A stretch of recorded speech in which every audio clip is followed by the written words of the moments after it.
Bonjour chers amis et bon retour sur la chaîne. Après ce mauvais résultat contre l'Atalanta mardi, très mauvais match dans la lignée du match précédent aussi. Donc les deux derniers matchs de championnat, pas bon au niveau qualité, au niveau jeu, des joueurs qui sont en dessous de leur rendement, dont en priorité Jiménez qui est sorti pour un coup à la cheville et dont on verra un petit peu les conditions par rapport à ce week-end, mais je crois qu'on est tous d'accord, ou pour la plupart, pour dire que ça ne tracasse pas plus que ça, étant donné les prestations du joueur actuel. Donc en soi, mauvais match. Je peux dire que, en toute franchise, que si l'Atalanta prenait les 3 points sur ce match, on n'aurait pas eu à revendiquer quoi que ce soit. Très mauvaise première mi-temps, surtout comme l'a dit Allegri, dans le vestiaire, où il a haussé un petit peu le ton de la voix, qu'on ne pouvait pas faire pire que ce qu'on avait fait. Donc très mauvaise première mi-temps surtout. Deuxième mi-temps, un petit peu mieux, mais pas grand-chose, beaucoup trop peu. Unique note positive sur ce match, le but de Rich qui rentre un petit peu plus dans ce mécanisme aussi de l'équipe, et la rentrée de Loftus-Cheek. Loftus-Cheek qui a fait une très bonne entrée. Et donc, espérons qu'il puisse continuer de la sorte, parce que avec la blessure de Rabiot, ben, ça devient très difficile au milieu de terrain. On voit tous que l'absence de Rabiot au milieu de terrain est énorme. Et pour les peu qui étaient contraires à sa venue pendant les vacances, ben, on le démontre aujourd'hui que son absence est très pesante dans ce milieu de terrain. Rabiot qui amène énormément dans ce milieu. Donc, peut-être des bonnes nouvelles de ce côté-là par rapport à ce week-end. Je commence par la mauvaise, qui est celle de Léao. Léao, bonne ou mauvaise, ça dépend aussi des points de vue par rapport aux supporters, ceux qui ont aussi un petit peu de mal avec les prestations de Léao, qui sont toujours un petit peu en haut ou en bas par rapport au match. Donc, je veux dire, ça peut être du tout bon comme du mauvais. Ici, ce match contre l'Atalanta, on ne l'a pratiquement pas vu. Ça a été dit que c'était par rapport à une douleur à la hanche, et c'est pour cette raison qu'Allegri l'a sorti à la mi-temps. Maintenant, je me dis que si on connaissait déjà la raison, cette douleur, pourquoi l'avoir fait jouer? Après, il est vrai qu'on n'avait pas beaucoup de solutions offensives non plus. Il y avait le retour d'Nkunku après avoir reçu un coup en équipe de France, donc il était resté aussi quelques jours au repos. Est-ce que ça aurait été le cas de le mettre sur le terrain ou pas? Voilà, ça, on ne peut pas dire, mais voilà. Donc Léao incertain ce week-end pour une inflammation à la hanche. On verra si il peut récupérer à temps pour ce dimanche. Et Jiménez qui, en principe, lui devrait récupérer. Pour moi personnellement, ça ne fait pas grand-chose, parce que malheureusement ma patience a atteint aussi ses limites par rapport à Jiménez, un joueur que j'ai défendu pendant plusieurs mois depuis le début de saison, mais que je ne me vois plus défendre maintenant, parce que si contre la Fiorentina, même s'il n'y a pas eu de but, on peut mettre la prestation en compte au niveau duel, au niveau travail pour l'équipe. Contre l'Atalanta, inexistant. Sur une mi-temps, ce joueur a été inexistant. Il ne sait pas tenir un ballon, ne gagne pas un duel, aucune occasion de but. Donc ça devient vraiment très difficile de défendre ça. Et espérons déjà pouvoir faire un changement au mois de janvier, même si pour moi, le souhait d'aller prendre par exemple un Vlahovic serait très difficile au mois de janvier.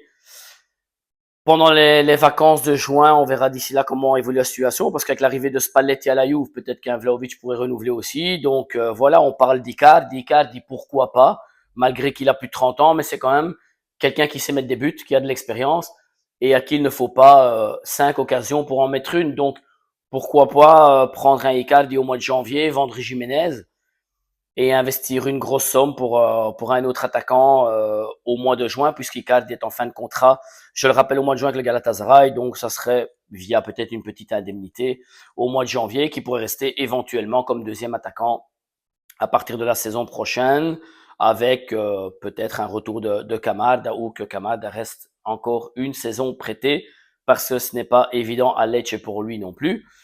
Donc voilà un petit peu les nouvelles. Pulisic et Rabiot.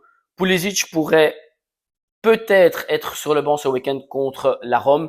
Sinon, ça sera sur le terrain contre Parme. Pulisic qui récupère très bien de sa blessure, qui ne devrait pas partir en principe avec les équipes nationales durant la trêve. Le Milan aurait pris contact avec les États-Unis apparemment pour ne pas le convoquer. On verra si ça va suivre. Et pour moi, c'est très logique. Rabiot aussi récupérerait bien aussi et serait peut-être de retour contre le Parme. Et ça, ce serait très important. Ce sont deux pions fondamentaux, hein, Pulisic et Rabiot. On le voit par rapport aux derniers résultats. Il y a un Milan avec les deux là sur le terrain et un Milan sans. Ça s'est vu ces 4 dernières rencontres, dont 3 matchs nuls sur 4 matchs. Heureusement qu'on ne s'est pas détaché plus que ça des premiers au classement, mais il y aura le contre direct contre la Rome dimanche, où là, il va falloir gagner, étant donné des points perdus contre le Pisa et l'Atalante, il va falloir gagner pour recoller à la Rome, parce qu'une défaite, placerait le Milan à 6 points déjà de la Rome et éventuellement du Naples. Donc, on est au début de saison, nous sommes au mois d'octobre. Pour moi, personnellement, la Rome ne tiendra pas jusqu'en fin de saison. Je reste persuadé que la lutte pour le championnat se jouera entre le Naples, l'Inter et le Milan. Dans quel ordre ça, je ne sais pas, en espérant le Milan devant tout le monde. Mais pour moi, il serait important de faire un effort sur le mercato au mois de janvier pour le numéro 9 et un défenseur central. Je rappelle qu'on parle toujours de Kim qui serait en départ de Bayern Munich étant donné son peu de temps de jeu.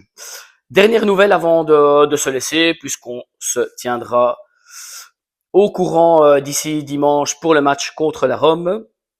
Au niveau société, Carlo Pellegatti a lancé la nouvelle ce matin, si je ne me trompe, du souhait de Cardinale de vendre la majorité du pourcentage du club à Steinbrenner. Steinbrenner qui est le propriétaire des Yankees à New York, le baseball.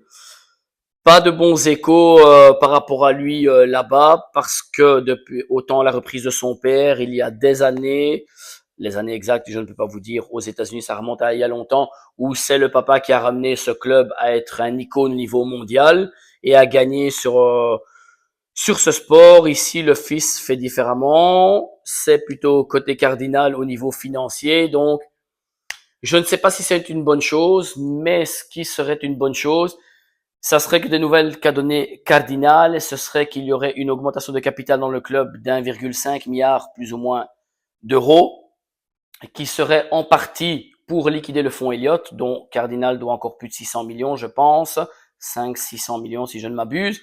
Et ça serait une grande chose parce que Elliott, avec Furlan et en priorité, mettent des bâtons dans les roues dans ce club qui sont toujours réticents quand on demande pour un achat d'un joueur ou etc. C'est toujours le côté qui freine, qui veut essayer de prendre le plus possible d'argent à ce club avant une future vente. Donc pour moi, ça serait une très bonne chose de liquider le fonds Elliott. Et l'autre partie de cette augmentation de capital serait destinée une petite partie par rapport à l'investissement par rapport au stade. Donc de ce côté-là, ce serait très bien. Et là, il y aurait un retour de Galléane qui n'est pas voulu par Elliott et Fodlan, et on comprend pourquoi. Et donc, ce serait une très bonne chose de voir Galléane au niveau footballistique et que Tare et Allegri puissent directement concorder seulement avec Galléane et qu'ils puissent en référer par rapport au niveau financier juste à la propriété, mais ne plus avoir toujours les bâtons dans les roues de Fodlan et de Elliott.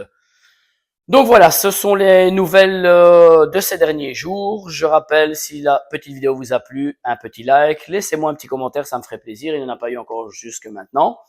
Et abonnez-vous à la chaîne, c'est totalement gratuit. Comme je le répète, sempre Forza Milan et nous nous entendrons dans les prochains jours pour les dernières nouvelles. Bonne journée les amis.